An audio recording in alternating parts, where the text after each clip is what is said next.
We're here with the Spoils Constructed Finals. My name is Stephen Woolley, and to my right is Robert Johnson. Hello, guys.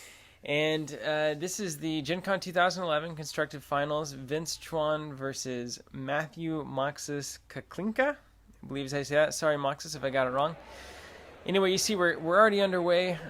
Vince opened up. He's playing an aggro rage slide deck, is what he refers to it as. He dropped a violence, dropped a crest, and now drops Gideon, Dying Hero, and the Aroused Stiffbone, which only costs 1 because its cost is 7 minus your rage threshold. So as you can see, his resources provide 4 of those. Rage crest provides 2, so he's at 6 thresh already on turn 1. This is a great example of the acceleration that can happen with these crests and double resources.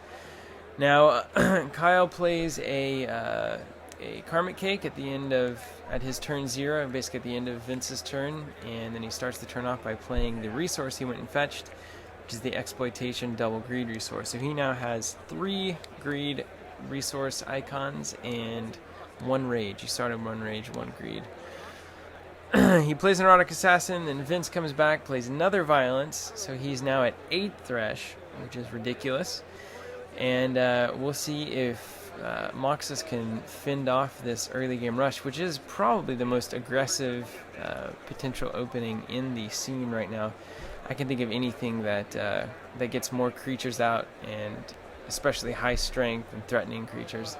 I mean, Stiffbone's a 4/4/3. That makes, Beefy Elf look like a baby doll, if you will. Now tell us about these cards like Violence. Do they only provide Threshold, or do they provide resources like any other basic? Well, you can attach them to your faction just like any other resource, and it'll provide 1 cost, but it will not. They don't act as 2 resources, but they do act as giving you 2 icons. And real quick, we got some action going on here. Vince swung with Gideon. Kyle blocked with Erotic Assassin, so it cancels out. Gideon doesn't take damage when he's attacking. Aroused Stiffbone swings and gets through, no blocks, and then Dying Hero's coming in, and Moxless essentially has the choice of paying 2 to stand that Erotic Assassin up and block, and it looks like that's what he's going to do. He's going to block that 5 damage. Both his characters are going to go, and there we see a trade. 1 character for 1 character. Gideon's still on the board. And we see another Stiffbone. Yes, that's right, another Stiffbone. So we'll see if Moxless wants to do anything with this last resource he's got. Looks like he paid 0 for a Postmortem Debenture just a little bit ago. In case everyone missed it, he did it off camera. And then grabbed Erotic Assassin out of his pile. Then he played Extravagant Contusion, paid 1 to deal Fatal Blow to Gideon there, whose numeric cost is 1. So all I had to do was pay 1. And he drops out that Erotic Assassin that he grabbed out of his discard pile with Postmortem Debenture. So we see that this deck does have the potential to stabilize here, this Greed deck. Looks like Moxless is struggling for resources. I don't know if he has any more in the deck, or if he just needs what he has. I don't know if he runs anything more than straight up 1 Rage Thresh cards.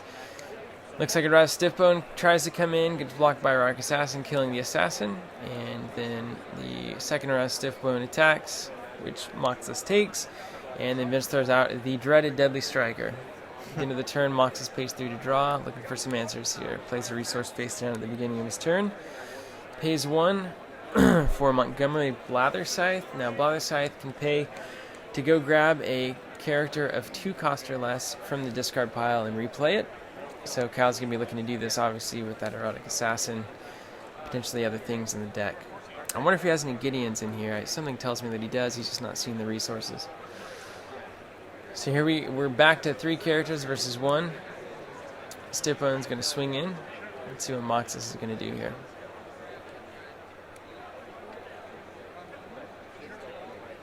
He takes the first one, and then the second one swings. Takes the second one.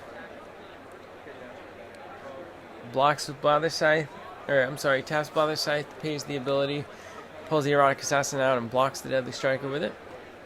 2 wins. Vince responds, plays a Dark Awakening, which lets him pay 2 to go get any card out of his discard pile and play it, and pays 1 to play the Gideon down.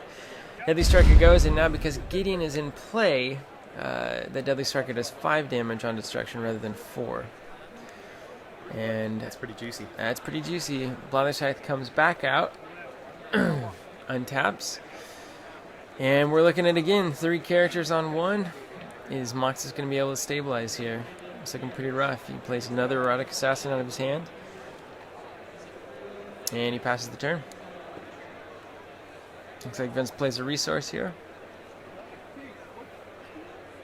And Moxless is pointing in astonishment, I believe, at this point at how quickly this deck has gone off.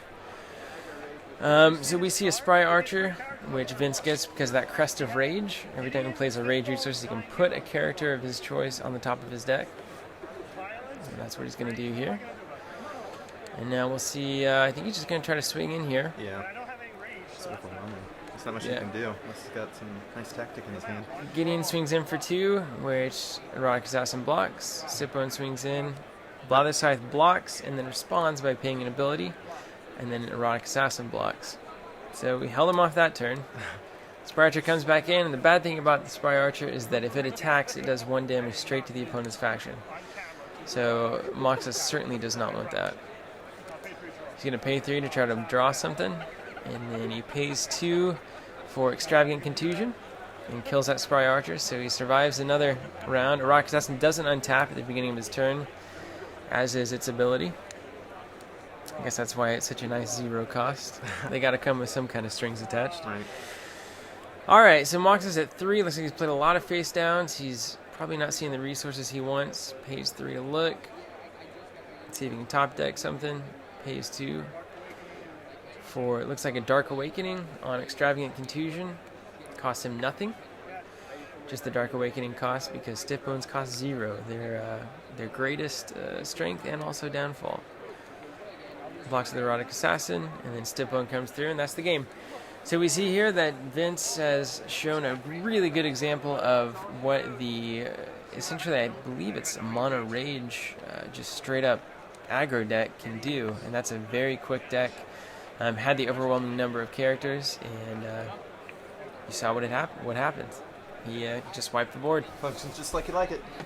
Alright, thanks for listening, guys. Keep checking back at teamcovenant.com. We'll have more Spoils commentary, Spoils videos when we can get them, and of course all the Spoils content that we and you can provide. So give us a shot, give us a look, and thanks for watching.